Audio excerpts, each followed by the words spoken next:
नमस्कार दोस्तों। एक पॉलिटी में दो कंफ्यूजिंग आर्टिकल है जो एक दूसरे के बिल्कुल पड़ोसी हैं।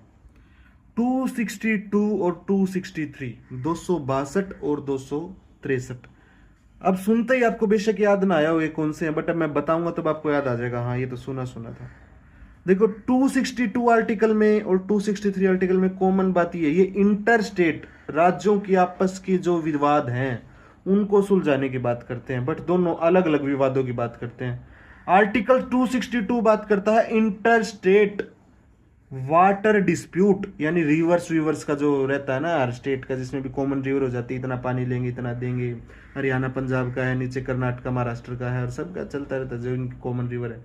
तो इंटर स्टेट रिवर डिस्प्यूट 262 में है। 263 में क्या है? Inter state council. फर्क बता देता हूँ दोनों में क्या होता है। पहले 262 समझ लेते हैं जो मोटा मोटा इसके पेपर में पॉइंट ऑफ व्यू से काम से है।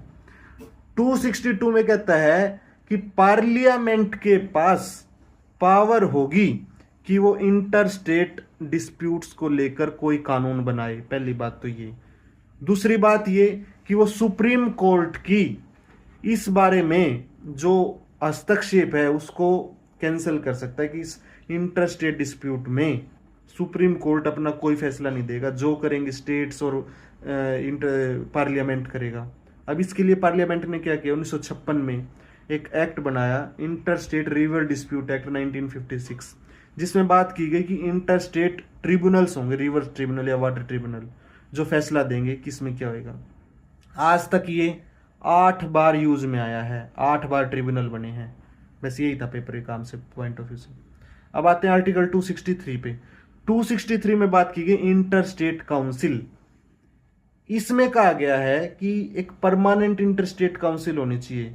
अब इसमें पेपर के पॉइंट ऑफ व्यू से याद रखना, सरकारिया कमीशन 1983 में बनी थी, 1987 में इसकी रिपोर्ट आई थी।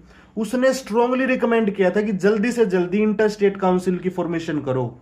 प्रेसिडेंट ने इस रिकमेंडेशन पे, सरकारिया कमीशन की रिकमेंडेशन पे, 1990 में सरकारिया कमीशन की रिकमेंडेशन पे क्या बना दी?